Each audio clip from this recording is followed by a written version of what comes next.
Fala pessoal, voltamos aqui então com mais uma questão de prova da disciplina de eletromagnetismo. Nesse caso aqui a gente vai passar por uma outra prova de 2024, no segundo semestre de 2024. Então, em teoria é a prova mais recente que existe dessa disciplina, primeira prova, obviamente. Considere a distribuição linear de cargas representada na figura 2. Então tem um arco, no caso aqui um quarto de círculo, e um pedaço de linha reta, um segmento de reta distribuídos, né? Eles estão conexos, um final de um começa o outro, mas em relação ao ponto da origem aqui, um deles está fazendo um círculo e o outro é só uma reta. No sistema de coordenadas cartesiano, que ele já deu aqui, apontou que y é positivo para cima, x é positivo para a direita, isso é importante depois para o sinal do campo, de centro O e raio A. Então tem um raio A aqui, depois eu tenho de A até 2A, obviamente, esse segmento de fio tem comprimento A, que ele parte de A, ele chega em 2A, ele tem que ter A mais A para dar 2A.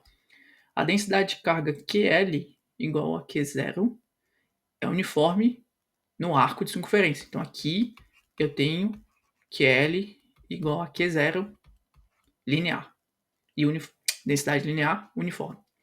Sobre o segmento reto 2, a densidade linear de carga depende da posição x. Então aqui a gente tem um QL, que é uma função de x, e ele vale Q0, o mesmo Q0 do primeiro QL, vezes x sobre A, certo?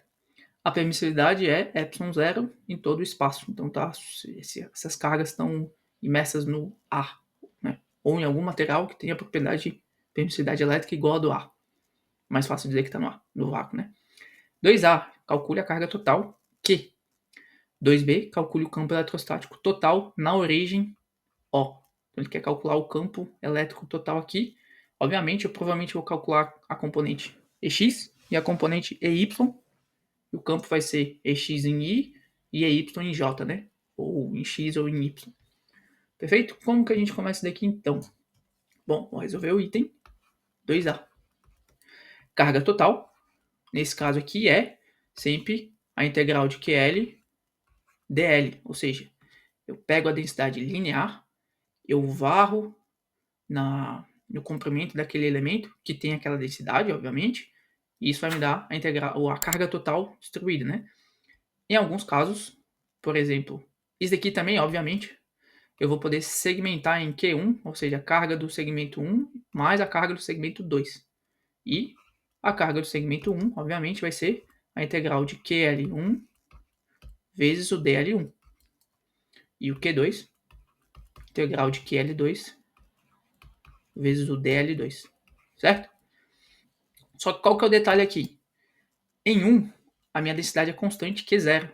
Se é constante, eu posso tirar da integral. Vai ficar a integral só de dl1, ou seja, o comprimento do segmento 1 de carga, que é um quarto de círculo, é um arco, né? Eu posso calcular, então, como Q0 vezes o comprimento desse arco. O comprimento desse arco, tem várias formas de calcular. Eu podia expressar o dl como coordenadas polares e fazer a integral provavelmente aqui em θ. Isso, o raio é constante. Muito trabalho. Eu vou fazer o seguinte. Eu tenho um quarto de círculo, certo? Tem aqui 0 graus, que eu tenho 90. Ou π sobre 4. π sobre 2. π sobre 4. π sobre 2 é 180. Então aqui eu tenho um quarto de semicírculo. Eu tenho um quarto de círculo, que é um pedaço de um círculo. Semicírculo se eu tivesse metade. Qual é o perímetro de um círculo completo de raio A? 2π vezes o tamanho do raio A. Só que isso se eu tivesse 360 graus, ou 2π radianos. Eu só tenho um quarto desse círculo ali. Então eu só tenho um quarto desse 2πa de perímetro, ou comprimento do raio, do arco. Tanto faz. Do raio não, porque o raio não tem comprimento, né? É o comprimento do arco. Então aqui, 2 sobre 4, vai ficar 2 embaixo. A carga desse segmento 1 é Q0 πa sobre 2, certo? E agora eu tenho que pegar o Q2. Só que o Q2, ele primeiro, não é num segmento de arco, ele é um segmento linear, só que eu tenho uma densidade que não é constante, então eu não posso tirar da integral. Aqui eu vou ter que expressar o Q2 Aí eu vou colocar aqui embaixo, com a função dele. E o Q2 é QL2, né? Q0, x sobre A. E aí que vem o detalhe. Quem é o meu DL? DL vai estar um elemento linear aqui. Concorda que o DL também pode ser um dx? Porque eu só vou variar, para eu desenhar esse segmento de arco 2, eu tenho que varrer o x de A até 2A. Então, meu DL ele está na direção dx. Ele está na direção x, ele pode ser um dx. Ele é uma variação da coordenada x. Então, eu posso escrever o DL2 como dx. Q0 e A são constantes, aí agora sim eu posso tirar da integral eles, só que eu tenho x dx. E x dx eu tenho que colocar a integral de A até 2A, que esse é o meu elemento a minha variação em x que permite desenhar esse segmento 2 de carga, segmento linear de carga. Q0A se repetem, integral de x dx é x ao quadrado sobre 2, integral polinomial, usa a regra do polinômio, aplicados de 2A, de A até 2A. Isso na prática vai dar Q0A sobre A vezes 2A ao quadrado. 2 ao quadrado é 4, A ao quadrado sobre 2, menos A ao quadrado dividido por 2. Certo? Aqui, antes de eu simplificar, eu vou passar para a direita, mais fácil. Antes de eu simplificar, eu vou operar em cima. Tem A aqui. A base é 2 embaixo. 4. A quadrado tem evidência, então é 4 menos 1, 3 ao quadrado. Certo? Lógico, esse A ao quadrado vai poder simplificar com A que está lá fora. No final eu vou ter 3Q0 A sobre 2. Quem é a minha carga Q total? Q1 mais Q2. Eu vejo aqui que eu tenho Q0 A sobre 2 em evidência. Aparece nos dois termos, né? Em cima eu vou ter π. E no 1 eu vou ter π. Não vou precisar de um parênteses tão grande. Eu vou ter π por conta do Q1. E eu vou ter 3 por conta do Q2. Na resposta que eu tenho aqui para usar como conferência, ele deixou o meio para dentro dos dois termos. Não está errado. Só que como tem o sobre 2 nos dois termos, eu posso jogar o sobre 2 lá para frente. Fica π mais 3 só na separação. Perfeito? Essa é a carga total que existe nesse segmento de arco aqui. Agora, nesse segmento de arco, mais o segmento de reta, né? Carga total, considerando que existe uma densidade não linear, não constante, no segmento 2 e uma densidade constante no segmento 1. Perfeito? Agora, para calcular o campo elétrico, item 2b. Ou seja, no item 2b é a mesma história. Eu posso dividir o problema. O campo E total vai ser o EX1 mais o EX2 na direção I, que é a direção o vetor canônico na direção X, mais o EY1 mais o EY2. E aqui a gente vai ver que algumas coisas são simplificadas, né? Na direção J, que é o vetor canônico na direção Y. Claramente é um problema 2D, eu não tenho campo na direção Z que está entrando no plano, né? Só que aqui eu vou pensar o seguinte. Para resolver aqui, eu vou pegar um dq do 1 e um dq do 2. Certo? Nada me diz o contrário, essas cargas são positivas. Então, o campo vai para fora do dq, né? Em direção ao ponto O. Esse cara aqui vai gerar um campo nessa direção.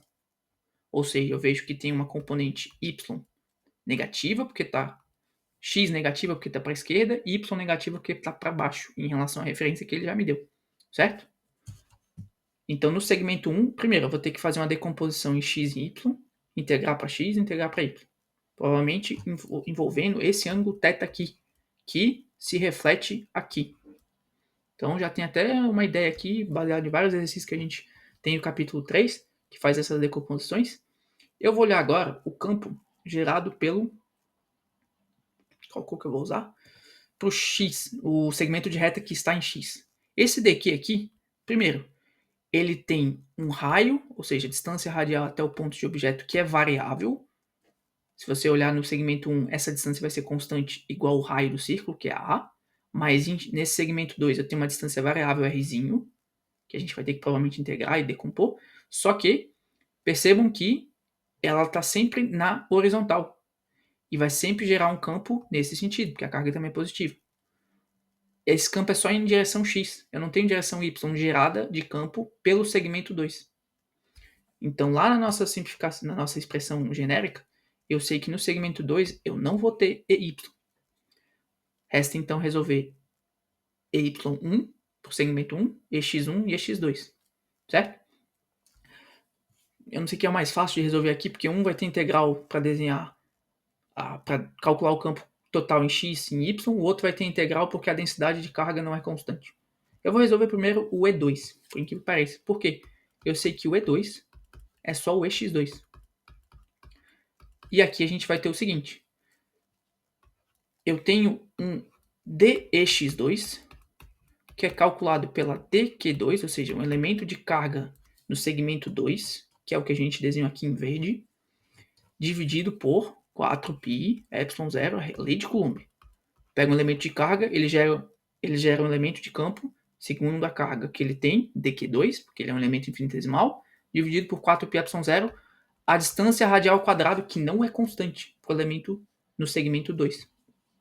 Só que eu posso dizer que esse R, concorda que ele está no eixo X, e qualquer ponto desse segmento 2 continua no eixo X, então, na verdade, esse R eu vou poder escrever como um X.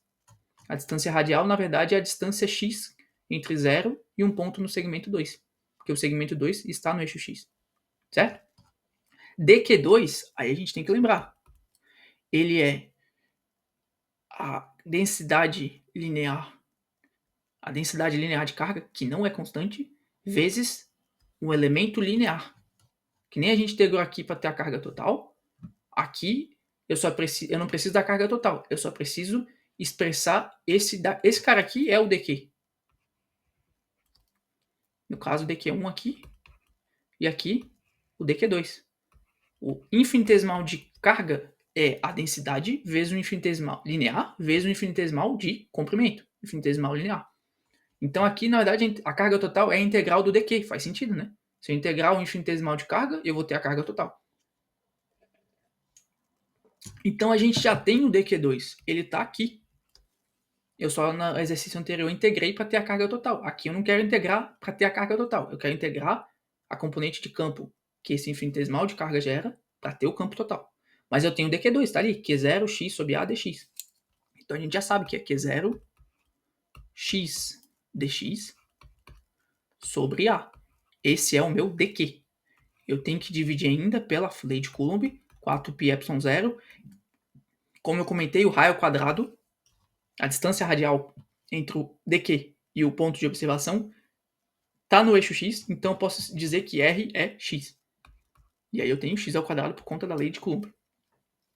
Na simplificação desse problema, eu vou chegar aqui, eu tenho Q0. O x em cima simplifica com x embaixo. Primeiro eu vou colocar tudo que é constante. 4π ε0a.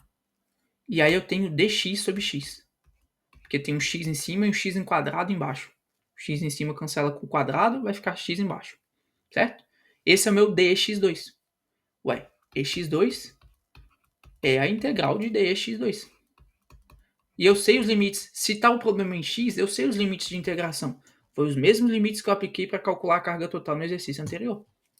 Então eu sei que é Q0 sobre 4π ε0a. A diferença é que a minha fórmula de integral agora é diferente. A integral ainda é de a até 2a. Só que lá a gente integrou x dx, aqui a gente vai integrar dx sobre x. Integral de 1 sobre x de dx é ln de x. Então a gente vai ter Q0, 4π ε0 a, ln de 2a menos ln de a. O logaritmo tem uma propriedade que se eu tenho uma subtração de dois logaritmos, eu posso escrever só um logaritmo da divisão do primeiro da esquerda da subtração pelo da direita da subtração. Na subdivisão aqui dentro, eu posso simplificar os A's. Não com o que está lá fora, só com o que está aqui dentro do logaritmo. Então, meu ex2 vale, e é o único E que eu tenho, E2, que é 0, ln de 2, dividido por 4π epsilon 0 A. Isso está de acordo com o gabarito, exceto por um único detalhe. Esse daqui eu escrevi em módulo. E aqui, em teoria, eu também escrevi em módulo, só que tem que levar em conta o sentido. Como eu comentei, o campo em vermelho gerado pelo segmento 2 está para a esquerda do eixo X. E o eixo X referência positivo para a direita. Então esse cara aqui, na verdade, é negativo. Porque ele está contrário ao sentido da integral, da referência de X. Então aqui tem um negativo para todo mundo aqui. O meu campo EX2 é negativo, que é 0 ln de 2 sobre 4π epsilon 0 A. Perfeito? Eu vou deixar ele aqui porque eu sei que a resposta é pegar o EX1 quando a gente calcular, somar com esse EX2. Se o EX2 estiver certo, o EX1 está certo. Eu não sou professor da disciplina, mas se fosse professor eu daria certo, porque a expressão é, de fato, eu vou somar as duas componentes. Se as duas componentes estão certas, a soma vai estar certa. Então eu não vou expressar no final a fórmula geral do EX total, mas eu vou dizer que a soma de x1 e x2, o x1 está certo, o x2 está certo, a soma também vai estar certa. Perfeito? Então agora a gente tem que calcular o E1. O E1 eu disse que estava em verde. O E1, primeiro, a gente sabe que vai ter um EX1 e um EY1. Eles vão ser muito parecidos. Ele vai ser o E. O θ tá aqui, né? O E tá aqui. O EY1 tá aqui, né? Tudo é 1, porque é o segmento 1 de campo, de carga. O EX1 tá aqui. O EX1 é o cateto adjacente do ângulo θ. Reflexão de ângulos, aqui tá tudo certo. Então eu sei que ele vale cosseno, o E1 cosseno de θ. Então o EX1 vale o E1 cosseno de θ. E aqui ele vale o E1 seno de θ. E quem é o E1? Na verdade, aqui a gente vai ter que passar por o seguinte problema. Eu tenho infinitesimal de EX1, infinitesimal de DY1, e eles dependem do infinitesimal de E1. E o DE1 vai depender do infinitesimal de carga 1, dividido por 4π epsilon 0 raio ao quadrado, a distância radial ao quadrado, certo? Só que a distância radial desse semicírculo, não semicírculo, desse quarto de círculo, até a origem é constante, porque para eu ter um círculo, por definição, todos os pontos do círculo estão distantes da origem pelo valor do raio. Essa é a definição geométrica, do lugar no espaço geométrico que desenha um círculo, que define um círculo. Então, esse raio ao quadrado é constante. Essa distância radial ao quadrado é constante e vale o raio do círculo A ao quadrado. Então, não tem que transformar nenhuma fazer nenhuma escrever o raio, a distância radial ao quadrado como alguma outra função, como em alguns casos tem que fazer. Esse caso aqui é a quadrado, fixo. Quem é o dq1? Como eu comentei, q1 era a integral de dq1, que é L dl. Aqui que o dl vai ter que ser exposto, né? Antes, quando eu fiz a integral aqui, só ficou a integral do dl, ficou fácil. Era fazer integral era pegar o perímetro de um círculo e dividir pelo tamanho desse círculo aqui em relação ao círculo completo. Era 1/4, então dividir por 4. Só que aqui, como vai ter o cosseno de θ e o seno de θ, essa integral do dl, na verdade, é feita em θ. Se eu expressasse em coordenadas polares e fizesse a integral completa, né? O que eu, por conta da simplificação, não quis fazer. Aqui eu não vou ter escolha, porque tem um cosseno de θ e um seno de θ depois. Mas aqui ele vale o Q0, que é a densidade linear constante, vezes um elemento dl infinitesimal. Bom, aqui de novo a gente tem que lembrar. Quando eu tenho um raio A constante e eu quero esse dl aqui, que é o arco, eu tenho um dθ, o raio é constante, alguém tem que ser infinitesimal, a variação de ângulo. Eu vou fazer uma pequena perturbação no ângulo, eu vou desenhar esse pequeno comprimento de arco. Pela fórmula, ele vale o valor do raio vezes o valor do ângulo. O raio é constante A, o ângulo vai ser uma infinitesimal de ângulo, dθ. Então, dl vale A dθ. Aqui eu tenho A dθ, é o meu dl. Eu vou dividir por 4π epsilon 0 ao quadrado. O A ao quadrado eu vou simplificar com A de cima. Eu tenho Q sobre 4π ε0A constante. Dθ é a única variável de integração no dE. Eu vou jogar agora no dx e no dy. O dE vale 4Q, 0, Q0, né?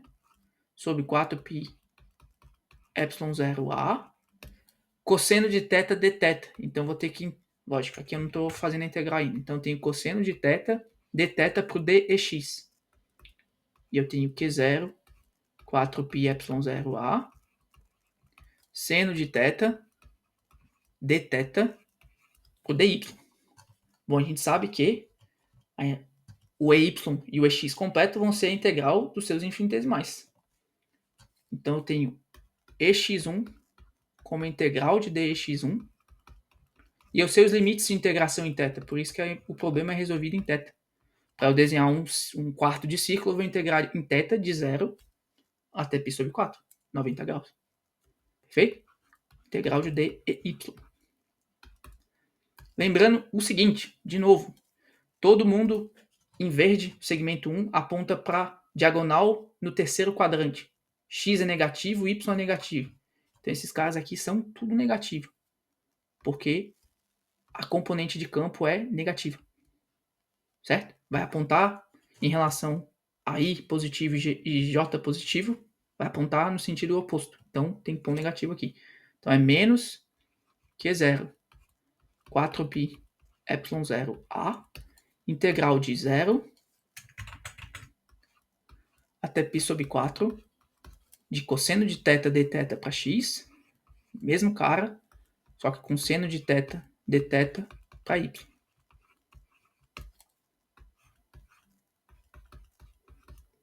Seno de θ dθ. Então aparece de novo a constante 4π ε0A. Integral do cosseno é seno. Seno de π sobre 4, seno de 90 graus é 1, menos o seno de 0. Seno de 0 é 0. Então, essa integral aqui em x dá 1. Ou seja, fica só com menos Q0, 4π ε0A. Integral de seno é menos cosseno. Menos cosseno de 90 graus, cosseno de 90 graus é 0. Então dá menos 0, dá 0. Menos da forma da integral definida, cosseno negativo de 0. Porque dá menos, forma, vou expressar isso aqui, né? A integral limite superior, o valor da integral no limite superior, menos o valor da integral no limite inferior. Só que a integral é menos cosseno. Então vai ficar menos cosseno de 0. Cosseno de 0. Cosseno de 0 é positivo. Então eu vou ter o mesmo componente para o y. E faz sentido. Por quê? A densidade é linear. A densidade é linear. A densidade é linear. A densidade é constante. A densidade é constante. E aqui eu tenho, em relação ao zero, eu vou varrer uma parte que é simétrica. Então eu vou ter uma mesma contribuição para x do que para y. Que é como, eu peguei o cara aqui no meio, quase 45 graus, justamente para mostrar. A componente total, quando eu varrer esse desenho aqui, para x e y vai ser a mesma, porque a densidade é constante. A densidade linear é constante, então eu vou varrer a integral, como é seno e cosseno, eles são funções complementares. Quando estiver aumentando o campo em x, eu vou estar diminuindo em y, e depois o contrário. De modo que quando eu fizer a integral em 1/4 de círculo, eu vou ter a mesma componente total para um sentido e para o outro. A diferença é que o campo total em x ainda tem uma outra contribuição, do segmento 2. E aí por isso que o campo total é maior em x do que em y, em módulo. Porque eu tenho mais o segmento 2 contribuindo para o campo em x, com Q0 ln de 2 sobre 4π ε0A. E assim a gente resolve esse problema. É um problema difícil, mas ele tem que ser quebrado em algumas partes. E obviamente ele tem que ser feito com atenção, né? Então tem aqui, estou vendo a resposta, de fato é Q0 4π ε0A para x e y, negativo porque eles apontam no sentido oposto. Então tudo está de acordo com o gabarito.